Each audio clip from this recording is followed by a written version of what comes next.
adjust it, you should be good to go. Perfect. Thanks, Rick. So yeah, my name is Taylor, and I have been coming to Refresh now since October of last year, so almost a full year. I've been with Addison Group since January of 2016, so coming up on 2 years now, and that was my first foray into recruiting. Before that, I was a student recruiter. Wasn't anything like this. It was a good time, but this is definitely far more challenging and a lot more rewarding. I want this to be pretty interactive, so if you have questions, I know there's a couple of you guys watching online, feel free to ask questions. And I also want to put a disclaimer out there. This is, of course, my personal opinion as a recruiter. I know there's a lot of other firms in Oklahoma City, so I don't want this to be like I'm speaking for everybody. Chances are that myself or a member of my team has probably left you a voicemail or sent you an email or connected with you on LinkedIn because of your skill set. So I also want to put out there that I'm well aware that we try to get in touch pretty often. Want to introduce you a little bit about Addison Group if you're unfamiliar. We have 18 offices across the United States and 6 core industry sectors. So that can be anything from administrative to IT, which is what my focus is. On the West Coast, we have CV Partners. That's an acquisition we made out there, and then we also acquired Hire Strategy on at the East Coast. Then we also have a consulting partner out of Seattle, Denver, and Minneapolis, which is AIM Consulting. So I want to first ask how many of you guys have ever worked with a recruiter to find the next step in your career, talked to your recruiter before? I think a couple of you guys in this room are recruiters, so you guys are pretty well aware of the industry. I want to start a little bit about my title. So I do not consider myself a headhunter, and I've always just not really liked the connotation of that word. Couldn't figure out why, so I Googled it the other day. The second definition of headhunter is member of society that collects the heads of their dead enemies as trophies. So I think I figured out why I didn't like the word. My style, I don't consider the candidates or the clients that I work with as trophies. I consider them partners. So that is one reason that I do not consider myself a headhunter. I prefer the term IT search consultant. I'm here to be a career advisor, perhaps a resume writer, an interview coach, basically whichever hat you need me to wear to find that next position for you. So moving on, in case you're not terribly familiar with recruiting or the terminology that comes along with it, there's a couple different phrases you may have heard. So there's going to be a couple different types of positions that we will fill for clients. So there's going to be full-time, so that could be contract to hire or direct hire, and then project-based, which is more consulting or straight contract work. The differences in these: a straight contract has an end date. At the end of that project, one of 3 things could happen. You may be asked to stay on because, surprise, the work wasn't finished in the time they thought it could be. Or maybe they love you so much and they want to offer you a full-time position. Or it just ends and you move on to your next project. Full-time work, you are going to become that company's full-time employee one way or another.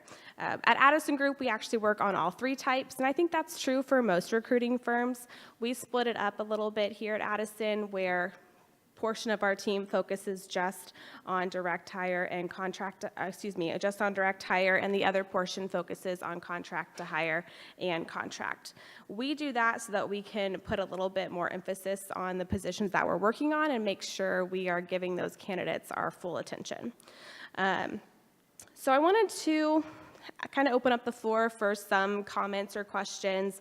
What are some myths, rumors, etc., that you have heard about recruiters? They don't last? Like there's a lot of turnover in the industry overall? Awesome. What else? Like a big paycheck. Okay, got it. Anything else? Cameron, Lori, would you like to add? Okay, perfect. I like that. I think there's a lot of myths and rumors floating out. Oh. Got some extra people joining. Love it. Welcome. Hi. Good, how are you? So I want to address one of the myths that I actually didn't write up here, Joe, but I really like it, the one that they don't last. I think there is a lot of people in this industry that don't last. It's very true. I think you can come into recruiting and you don't have the stamina or the perseverance or what it takes to actually get connected with your clients and your candidates and be here for the long haul. And I think that can sometimes really give a lot of recruiters a bad name because they feel like they're being passed around from person to person and they're not getting any type of follow-up, which we'll actually get into here in a little bit. So I think one of the legends that I thought personally before I even knew what recruiting was or got into this industry is that a recruiter is going to cost me something. So they're going to cost me money. I don't believe this. This is too good to be true. How could someone actually want to help me find a job and not ask for something in return? Now, the truth of that is that recruiters will not ever cost you a dime if they're reputable recruiters. If you're paying money for your job search, please stop. I can't speak for all recruiting firms, of course, but the reputable ones out there, they're not going to charge you for their services. Yes, question? Oh, we'll get into that one too. I probably won't leave you alone though. So before, like I said, before I knew what Addison Group or what they did, I wasn't quite sure how this could be a free service. But recruiting firms do not cost you a dime. They're not going to cost you any portion of your salary. None of that is ever going to come out of your pocket. If they are working with a client, they have a budget that they will pay that firm, and you will never see that come out of your paycheck. So I think that's one thing I want to make sure everyone's aware of, because if you haven't worked with a recruiter before, you might not know that. Second myth I want to get into is recruiters don't follow up with me, or maybe as Rick said, they follow up too much. I think that absolutely there are some recruiters out there that have probably dropped the ball with you. I'm not saying I'm a perfect person. I can't stand up here and say I have always called everybody back. But I do know that if you have met with me and you have told me what your job search and your parameters are, I'm going to call you when I have that position. I really don't want to badger you or waste your time or call you just to chat about the weather. Generally, you're at work, I'm at work. I'd rather do things that are going to be a good use of my time. So when I do call, it's because I have that position that you said was going to be a perfect next step for you. If I'm not calling, I probably don't have that position yet. Now, I will say this, I really appreciate it when a candidate does assume some of that responsibility of follow-up. If you're really active in your search, you needed a new job 3 weeks ago, then please call me. Never a problem for me. Call me, send me emails, leave me voicemails. I want to hear from you. And the last thing I would say is that I personally set a calendar reminder to follow up with any candidates that are in front of a job with me every single Friday. I'm sure there's probably few things more frustrating than hearing from a recruiter about this awesome job. You're excited, you love the company, could be a great raise for you, and I have said, great, I'm going to send your resume over there, and then you hear crickets for 3 weeks. That probably has got to be the most frustrating thing in the world. So my promise to you, and what we try to do at Addison Group in general, is to follow up every week. Now that follow-up call may be, hey, Mr. Candidate, thanks for your time this afternoon. Here's the update. The manager's still out of town. I won't know anything for another week, but I want to make sure you know that before you go into your weekend. Or maybe it's, hey, they've actually selected a couple of people for some interviews. You weren't selected yet, but they still want to consider you next round, so sit tight. Or the feedback could be negative and just say, listen, they didn't want to select you for an interview. Here's the feedback that we got. I think more candidates have actually thanked me for the negative feedback than even the positive feedback, because it's actually something to work with. So that's one thing I wanted to debunk. So the next one is recruiters can help me switch careers. I get a couple of phone calls from people who aren't even in IT, and they say, listen, I really want to be a software developer. And I'm like, great, what's your background? Well, I've been teaching English for 10 years. Like, okay, Okay. I'm not going to be your best resource. I think there's people out there who have the idea that a recruiter is magic. We're a genie in a bottle. We can do anything. But the truth is that we may be able to help you with a slight career shift. Say, for example, you've been developing in C#.net and you're just really loving PHP and MySQL. We can maybe help with that. But more often than not, our clients are coming to us for help because they need to find an expert in a certain field, and they're going to be unlikely to really use our services if we're not going to find them an expert. So keep that in mind if that's what your goal is in your career, is to find a shift. A recruiter may not be the best resource for your job search. Next myth I want to talk about is recruiters don't want to help me get a raise, which I actually was surprised, Rick, that you said that recruiters can help me get a ton of money. Why? Can you elaborate on why you say that? Not personal experience. Okay. But I've had stories told to me Okay. about CTO positions that have come up in companies. And it was supposed to be like $150,000 a year paying job. Big money. Yeah. And he gets there, goes through the interview process, he gets his offer sheet, and it's only $65,000 a year. Ah. The recruiter was like, oh, no, that's wrong, you'll get back to it. And he, for some odd reason, signed the offer sheet Oh. and started working there.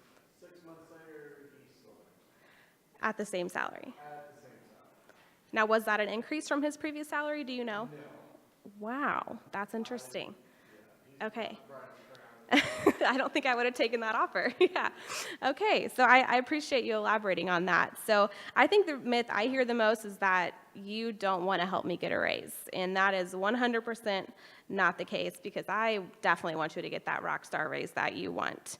I try to understand your total compensation package and figure out what's going to be that perfect next step for you, because it doesn't do me any good to not get you the salary or compensation that you want. It's going to give you a bad taste about that company. You're probably going to not like me very much, and you might leave that company in 6 months, and my client's unhappy, you're unhappy. Nobody won in that scenario.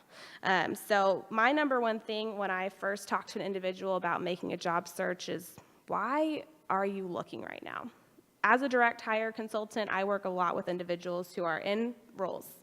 They're full-time, they're pretty happy in what they're doing. Maybe they have a really crappy commute and they're driving 60 minutes one way, so they say, listen, if you find a job 5 miles from my house, call me.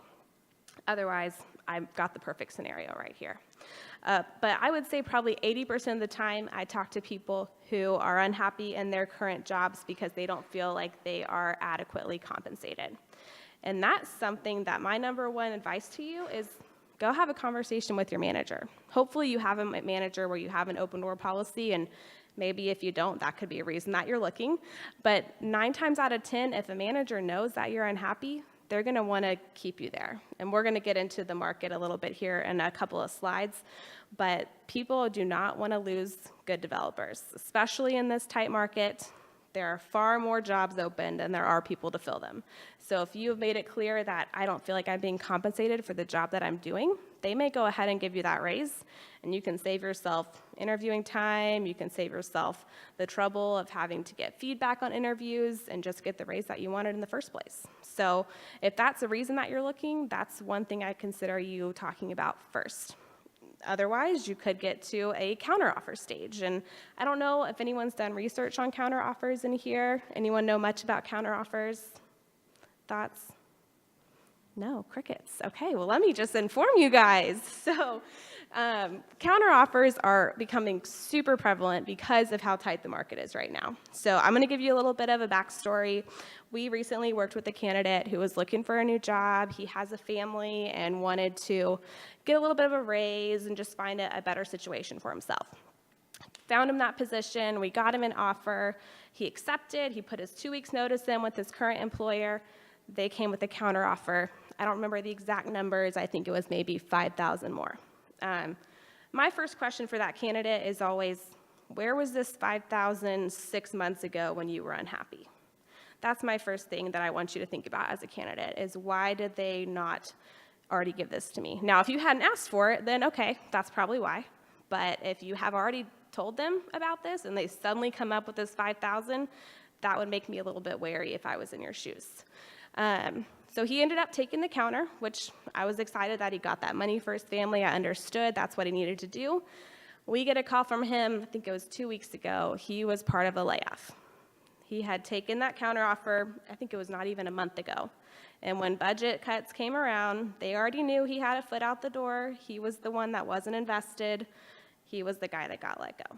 So that's one thing to keep in mind. It doesn't always happen like that. I've heard scenarios where it's great, they're still there 10 years later. That's going to be the minority for sure. So keep that in mind as the counter offers come around. Excuse me. Moving on a little bit about this raise scenario. So our goal is to always, as a market, get you a 10% increase. That's generally what you will get when you move positions. Now, if I can get you more, I'm gonna go for it. That's a better scenario for you. You're gonna like me better. I'm gonna like me better. So I always say to go for it if we can. We actually recently worked with a candidate who was making $45,000 in her role, and we knew that this company was targeting $60,000. So that's already a pretty big increase. I'm not a math geek, but significantly more than 10%. And she went out to the interview, killed it. They offered her $75,000. So a client is going to see your value. If you go out there and kill the interview, they're going to see that value. But I'm always going to target as much as I possibly can for you. So keep that in mind as you work with a recruiter, that they do have your best interests in mind, because it's their best interest too. Next thing I want to talk about is probably the thing I hear the most is, I'm happy in my current role. I really don't need a recruiter. Thanks so much for your email. Thanks for your call. Let me ask you this. I think probably everybody in this room has a doctor, you have a dentist, you might even have a chiropractor. You usually get these people lined up before you even need them. When I first moved to Oklahoma about 6 years ago, I had a doctor I could call if I started feeling sick. I had a dentist if I needed to get my teeth cleaned, but I didn't necessarily go talk to them right away. Think of your recruiter and talking with your recruiter as a checkup like that. Have coffee with them once a year. Let them know what's happening in your career. Maybe you've worked on some really cool projects. You haven't really actively updated your resume, but you want them to know what you're working on. Maybe you got a raise, so now instead of needing $90,000 to leave, you might need $100,000 to leave. Keep them up to date with what's going on, and they're going to do the same for you about the market. They're going to tell you what's happening. They're going to make sure that you are keeping your fingers on the pulse of the market as well. This is a chance for you to share your career goals. Maybe you thought you were going to have a chance to move into management, and now it's not going to happen. So this is your chance to talk about, hey, if you see a team lead role, that's what I want. So think of your recruiter as someone that you just have in your back pocket, not someone you have to talk to every week or even every month, but someone you talk to once or twice a year, because they could find that next perfect spot for you. So next thing I want to talk about is that logic of why you need a recruiter in this market. So the overall unemployment rate in in the United States right now is 4.4%. That's according to the Bureau of Labor Statistics. Now technical unemployment, so that's all technical jobs overall nationally, is 2.5%. And then I jumped onto DICE just to see what was going on over there, and between 1% and 2% unemployment when it comes to programmers and software developers. So that's a lot of people in this room, the people watching. Unemployment rate is incredibly low. So what that means for you is that this is a candidate-driven market. This is the market that you want right now. This is where you have the power. You are able to honestly be really picky about what you do next, which is exciting. And you have more choices, you have more options. I can tell you right now, thinking about the open positions we have currently, there's 10 on the board, and there's probably four different candidates are in front of all 10, because that's how tight the market is right now. I want to be pretty upfront about transparency. So transparency is really important when you're working with the recruiters. So we can help speed that interview process along. We can help talk to the client, let them know what's going on in your search. If you have 10 offers coming in, I want to be able to get you that 11th one. You know, that's the type of thing I can do for you. We had a gentleman that was part of a layoff a week and a half ago, so last Monday. We heard from him on Monday, and by Wednesday, we had 3 interviews lined up for him, with another one this past Monday. He had an offer Thursday evening and another offer on Monday, and because I knew he had these offers coming in and he was being transparent with me about the rest of his search, I was able to get him other offers to compare. So that's one thing that we do as far as providing value for you, because we have that direct line of communication with the manager. We can tell them, listen, this candidate that you interviewed a week ago is not going to be on the market anymore. If you like them, you need to move now. So that's one thing that really works in your favor when you work with a recruiter. I also want to keep in mind that a lot of times recruiters can work on roles that are not posted. So if you saw a job on Indeed or Dice and went and applied, chances are 30 other people probably applied to the same job, and that job's getting filtered through HR, probably filtered through a keyword search, and then maybe if you have the right keywords, your resume is going to end up on the desk of the hiring manager. We skip all those steps, and we go straight to the hiring manager. They're telling us directly what they want. You're going to hear directly from me what they want, what their feedback is on you, and they may not even post their job. If it's a confidential search, they're replacing a member of their team, they're not posting that on Dice. They're not posting that on Indeed. So that's another thing to keep in mind working with a recruiter. They can inform you of jobs that you may not have known were out there otherwise. They can also target companies for you. So I've had candidates come to me and say, I would really love to work at this big oil and gas giant or this really small mom and pop shop I've heard great things about, but they don't know how to get in. Perhaps we have connections that we can get them in there. We've created jobs for people like that before. So keep that in mind as part of that arsenal of what a recruiter can do for you. They're essentially just another person going to bat for you. We actually had a gentleman, we sent 2 resumes to one of our clients just a couple days ago. And candidate A, candidate B, they really liked candidate A. Yes, we want to interview him. Candidate B, they had some questions on his resume. I don't know, I think we're going to pass. We decided to address the questions, and they decided, okay, all right, we'll talk to him. So we kind of talked him into interviewing them. Candidate B was their pick. They would have missed out, he would have missed out if we hadn't actually said, listen, let's address these questions, let's figure out what you feel like is missing from his resume. He got an offer within an hour of that interview. So a lot of times that one person going to bat for you can help you get that next job. I want to close by just saying that to me, recruiting is about relationship building.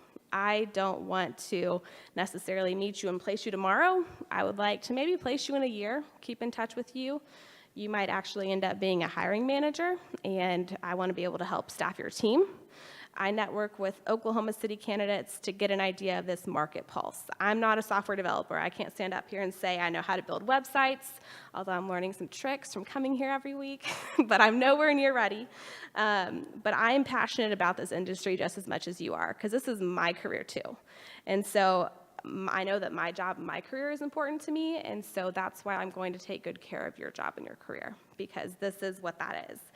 If you feel like recruiters aren't valuable, then you may not have found the right recruiter yet. So really try a couple out, see who you like, and find one that you feel like you can build a long-term relationship with to help you in the future. So I appreciate that. I want to open it up to a couple questions if there are any. And then, of course, my contact information is up there if you ever want to get in touch. Yes.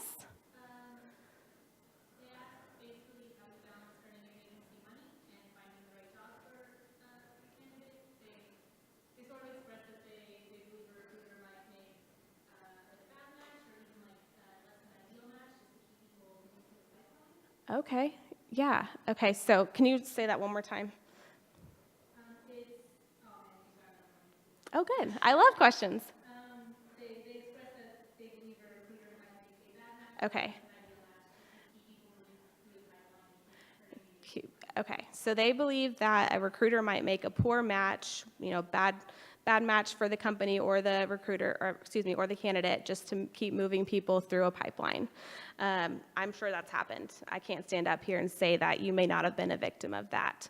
I think this goes back to transparency, is when I'm working with a candidate and they have told me what they want and don't want in an organization or a position, if I call them about a job and it's not what they want, then I always say, please tell me no. I'm not going to stand up here and say, you have to say yes to this job. You have to say yes to this interview. I want you to really make a good decision for yourself. So if you feel like you can't tell your recruiter no, then you probably haven't found that right recruiter either. Because I want this to be a relationship where you tell me when I'm wrong so that I can be right next time. I would hope that the people that you're working with to put you in a job, that you can be honest with them and you can tell them, you know what, I don't want to accept this offer, and they're not going to push you into it. I know there's scenarios out there where that's happened before, or where you felt like that before. So I, first of all, apologize if that's ever happened to you. But definitely don't be afraid to push back and say no and say this isn't right for me, and here's why. Because your recruiter does want to find that next match. And honestly, if it's not a good match, that you're not going to be happy there, you're probably about to leave here. Maybe you've only been there 6 months. You're about to leave. The client's going to be really unhappy that you're leaving. They're going to blame us for you leaving. You're going to blame me for placing you. So we try to never make matches like that, but I'm sure it's happened before. So I think the number one thing is for you to really open up to your recruiter and tell them no. Other questions? Yeah. Okay. Love it. They said they've been told that recruiting agencies keep a list of who has been submitted to the agency. So the question is, how do you work with only one recruiter when it seems like when you're working with a recruiter, you're actually working with a whole agency? Okay, so they are working. So I think the question is, how do you work with one recruiter when there's a team of 10 at the agency?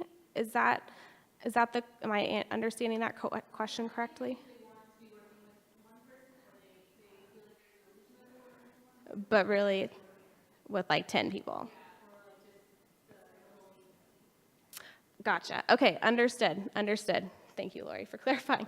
Okay, so you feel like you're just working with an entire firm and it's not personalized to you. There's 7 other people who are calling you. I say that, first of all, I think that goes back to just keeping communication up. If there's one person that you've really liked working with from that recruiting firm, just email them. And don't be afraid to say, hey, I have a really good relationship with Taylor. Thanks for calling me, Lori, but I'd really like it if Taylor could give me a call about this, something like that. There's no harm in saying that. We would prefer you work with someone that you enjoy working with. I will say that, especially in firms where there's a focus on contract and then there's a focus on direct hire, you may hear from 2 different people, but I would hope that you wouldn't hear from more than that. Generally, it works in your favor that there's 10 people looking out for you, but I can get how that would be a little bit confusing, frustrating, and kind of get some mixed signals. So I, again, would just speak up and say, I've actually had a great experience working with Taylor. I'd like to work with her. Or perhaps see, hey, is something going on? Do you guys had a lot of turnover? I feel like I've talked to 8 different people. Ask questions about it, for sure. We don't mind answering questions like that.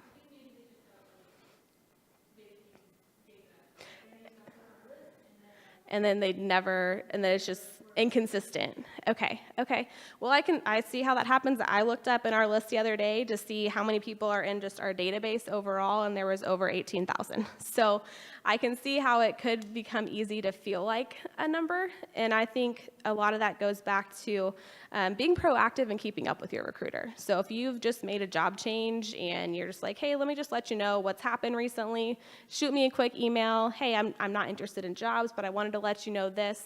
That way I don't get 4 jobs behind, and so you haven't heard from someone since 2008, and I call you in 2015, you're like, I haven't worked at Northrop Grumman for 6 years. Where have you been? So be proactive in your job changes as well.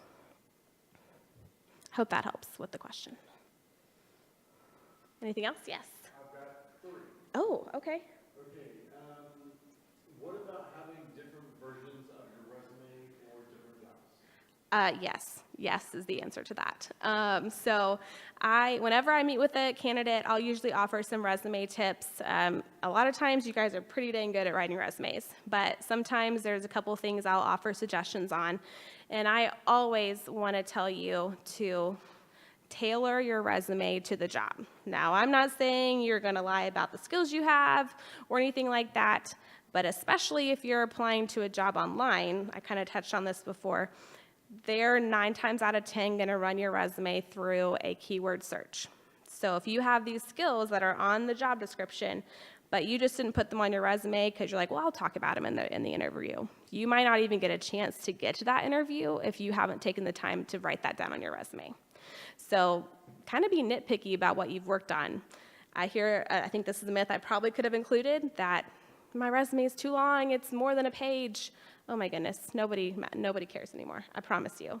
Please have your resume be more than 1 page. I know you're selling yourself short if your resume is only 1 page long. So I think when in doubt, add more information than you think is necessary, because that's that manager's first impression of you. Now, I may be able to get to say a couple of words on your behalf when I talk to the manager if you're working with the recruiter, but otherwise, it's just your resume getting sent, and you want to make sure it's that perfect first impression of you.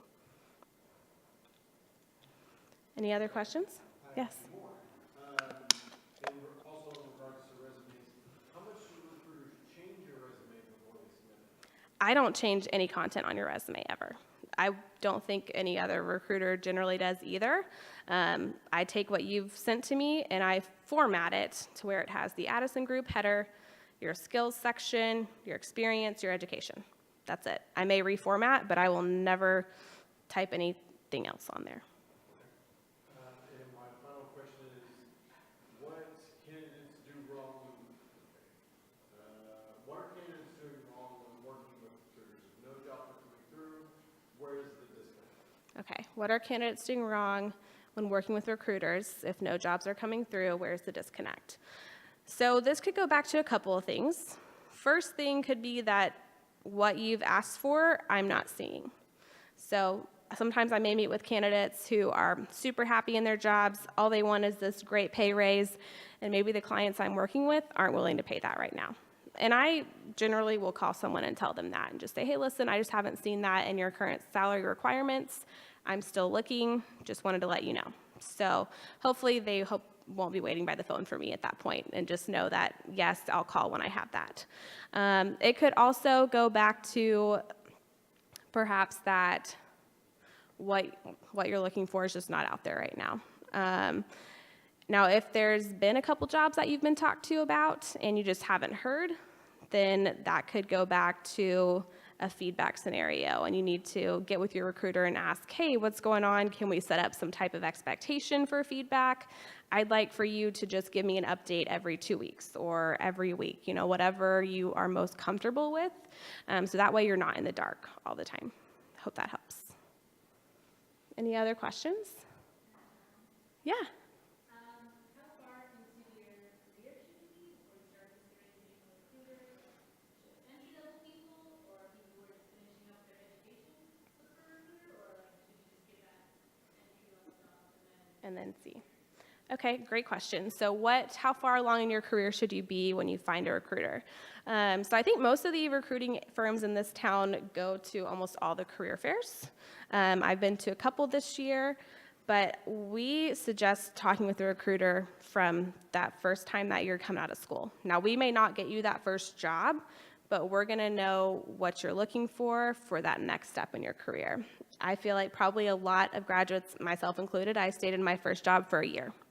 So I wasn't really trying to build up tenure. I just wanted to get something on my resume and then find that next step, which I think is true of a lot of students. So go ahead and get connected with the recruiter now. It's going to save you time later, because they're going to already know what your background's like, what your ideal career goals are, and from that, this transition to your next role should be pretty seamless. They can also kind of help you have an inside scoop of what's happening in the market. They may know about positions maybe that they can't work on, but they know that there's a great internship opportunity at this company.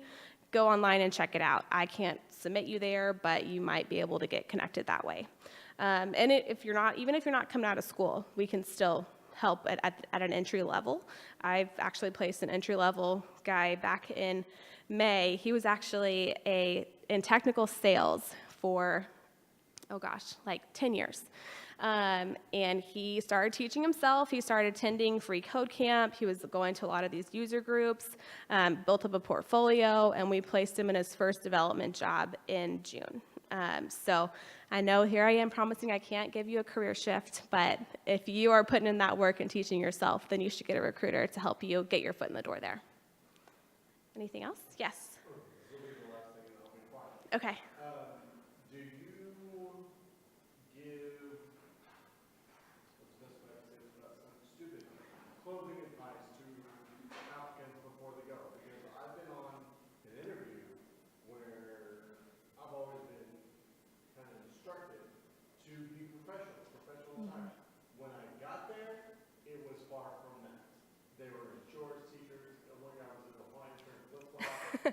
I mean, do you gear them for that? I mean, I understand we're going for a job and you look professional. Sure. But if you show up in a suit and tie and they're not a suit and tie kind of company, doesn't that kind of send the wrong image? Do you, as a recruiter, say anything about that? Yes. So the question is, what do you potentially tell people about how to dress for an interview? Do you prepare them if it's not business professional, et cetera? So 9 times out of 10, you're going to want to dress business professional no matter what. And I'm going to tell you that because even if that company is a shorts and flip-flops environment, you want to go ahead and show them that, hey, I can put on a suit and talk to some executives if you need me to. However, we have a couple of clients that are like specifically tell us, hey, don't show up in a suit. If they show up in a suit, we're going to send them home. Please, have them wear some nice jeans and a polo. That's as fancy as we get. So I do prepare my candidates for that. I'll let them know, hey, this guy likes ties, he hates the color blue, don't wear blue. I will literally get into the nitty-gritty of what they're expecting you to show up looking like. But I would always say, if you're ever in doubt and you don't have a recruiter to tell you what to dress like, just wear the suit, and if you show up and they're in shorts, let them know, hey, I can change if you need me to, that type of thing. Great question.